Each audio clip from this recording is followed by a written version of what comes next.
wee bit more trimming to do.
Okay, try number 2.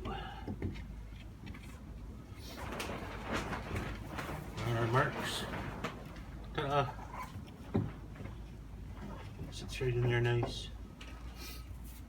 Trial and error. I grind, but not metal. Sorry, Doug.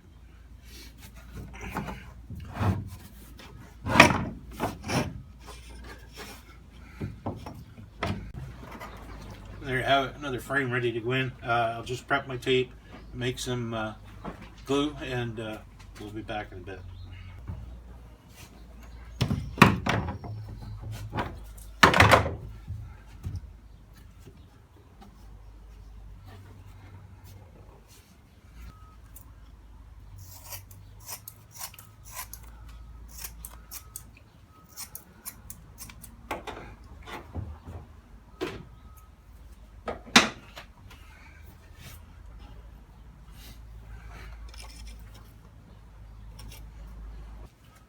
Those of you that have seen some of my earlier videos or have done this type of boat construction before are probably familiar with making epoxy glue for fillets and ferrying and all that kind of good stuff.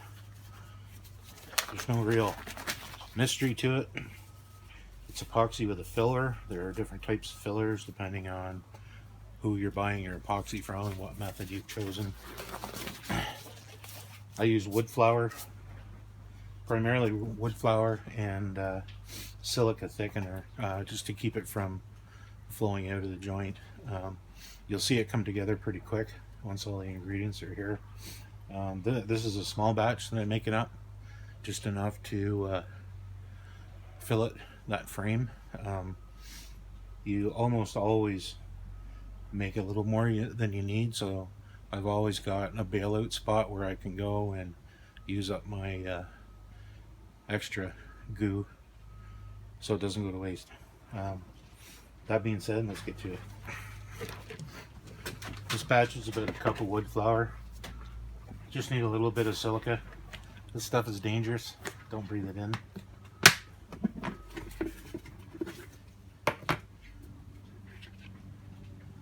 You don't need very much.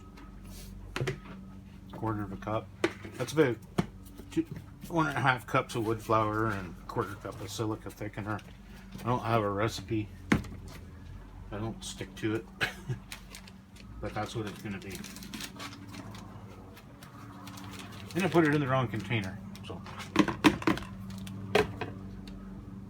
this is not how to do it. Maybe it's better said, this is how not to do it. But anyways, we'll carry on.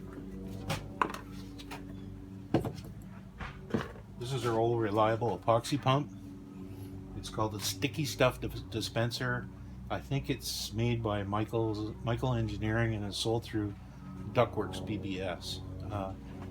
It was a fairly expensive piece of kit, but it's paid for itself many times over, especially on a project this size. You can just pump what you need, no measuring. It meters it out for you. It also uses the static mixers for if you're doing a lot of small batches. You don't even have to mix the epoxy, but we're not using one of those right now, so we'll have to just hand mix it.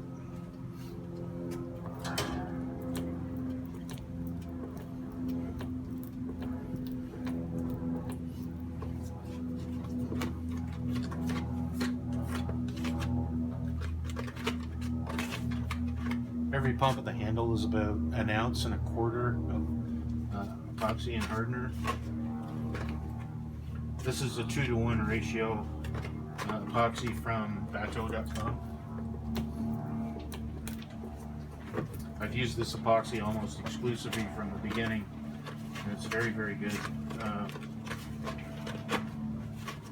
Certainly price-wise, it's fairly reasonable. I think right now it's 55 US a gallon. And that's US, so by the time we get it here in Canada, it's around 90 to 95 Canadian dollars, which is $40 to $50 cheaper than any other brand I can buy in Canada.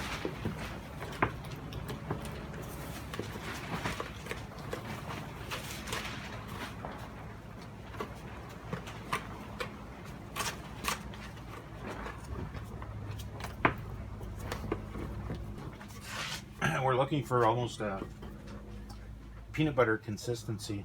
It's still a little stiff. You need that to get it to flow out and make a nice fillet. That's all there is to that. Now we transfer it into our piping bag.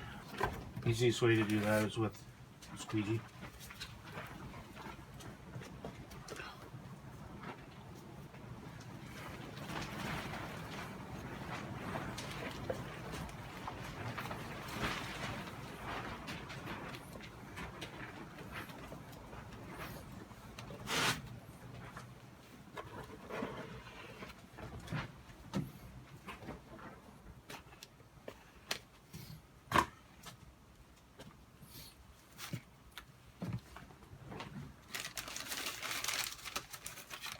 I have a horrible time with my hands. I've got carpal tunnel in both hands. And this kind of work really knocks the crap out of my hands. So I can get maybe a couple of these done in a day before my hands give out.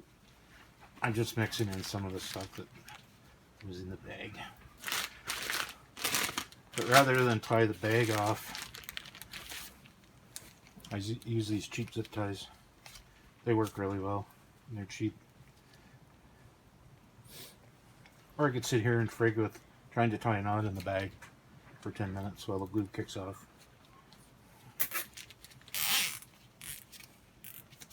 That's all there is to it. Ready to make some fillets.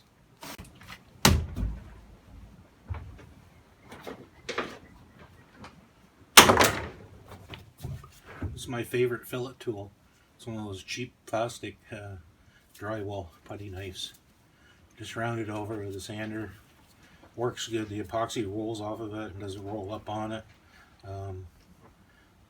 You seem to get maybe 10 or 12 uses out of it before they're pretty much screwed, and this one's getting close to the end of its life. So let's make a fillet.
not really one of my better efforts, but that's because I have an audience.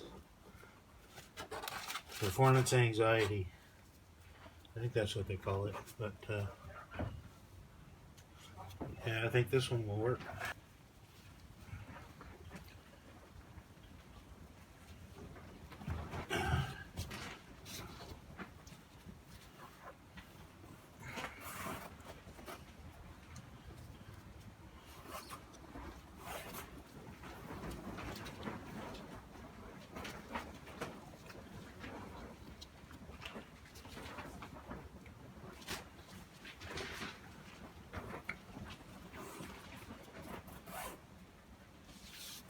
So let's just lightly set into the fillet underneath. These aren't cosmetic parts, they're structural, so I'm not too worried if it's not exactly a 3/4 of an inch or a 1 inch radius or whatever. I'll mix up some fresh epoxy and roll that out. That'll set up overnight, and we'll be good to go to do some more tomorrow. So this is the regular marine epoxy from bateau.com. Like I said before, I've used this almost exclusively on this boat. It's good stuff. Mix up a small batch like this. Gotta be sure you stir it for 2 minutes. Scrape the sides and the bottom. Make sure it's thoroughly mixed.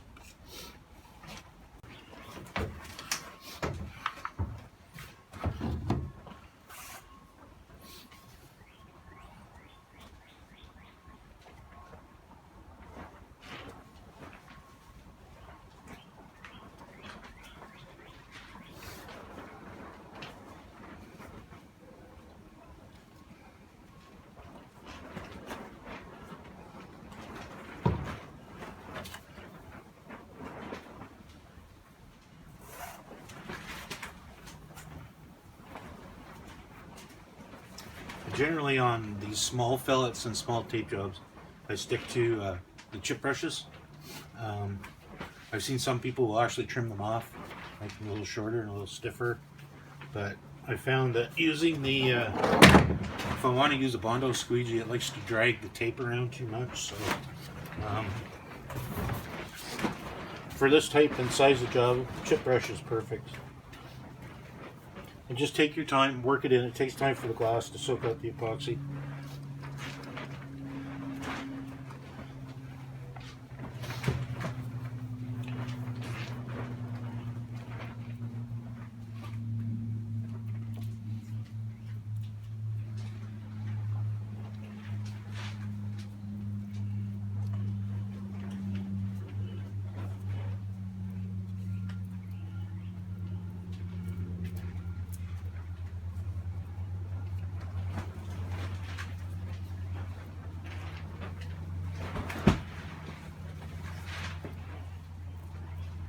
You'll notice that the reinforcements in the tape are on 45 bias, and the best way to get the epoxy to soak into the tape and wet it out is to brush it along the length of those fibers, and it has a tendency to flow a little better as opposed to just up and down, back and forth.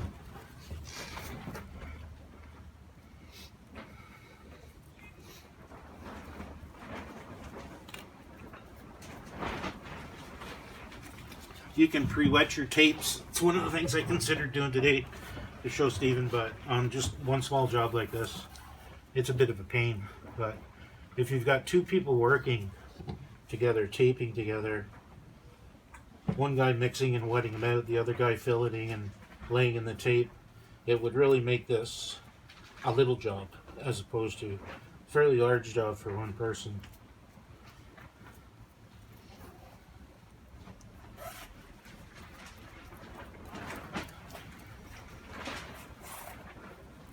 But this is essentially a one-man boat build, so I've learned to suck it up and just do it. It may take me longer, but I'll get it done. So please don't ask when it's going in the water, because I don't know. I wish I did.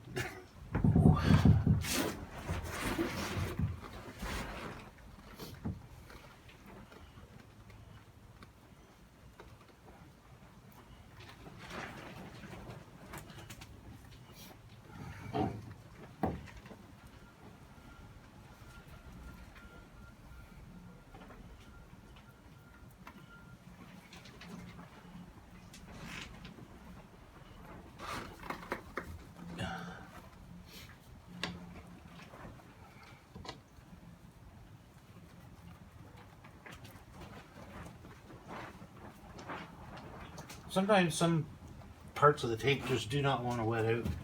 I don't know why that is. Quite often I have to just peel it back, wet it out from the back, and just keep pumping the epoxy to it. On bare plywood, it's really a good idea to pre-coat the plywood and let it soak up some of the epoxy, because you can put on tape and do what I'm doing here and then wet it out, and the plywood will actually bleed epoxy out of your tape and leave it a little dry, little pinholes, things like that in it. So that's about it. Now you could even go and put a layer of peel ply over this, squeegee it out, saves you some sanding. But again, on these small jobs, just for the next coat of tape, just to run the sander over it, doesn't make any sense to use peel ply on something this small. So that's another one filleted and taped. Tomorrow when it's set up, I'll be doing the back side of this one and the one just forward of it. That's it. It's getting warm in here now, so I'm gonna run off my little extra epoxy here on another small job, and that'll be it for today. Thanks for watching. I hope you learned something. If you didn't, if you think you know of a better way to do it, let me know. I'm certainly open to suggestions. I've still got a ton of this to do to finish this boat. So again, thanks again. Bye.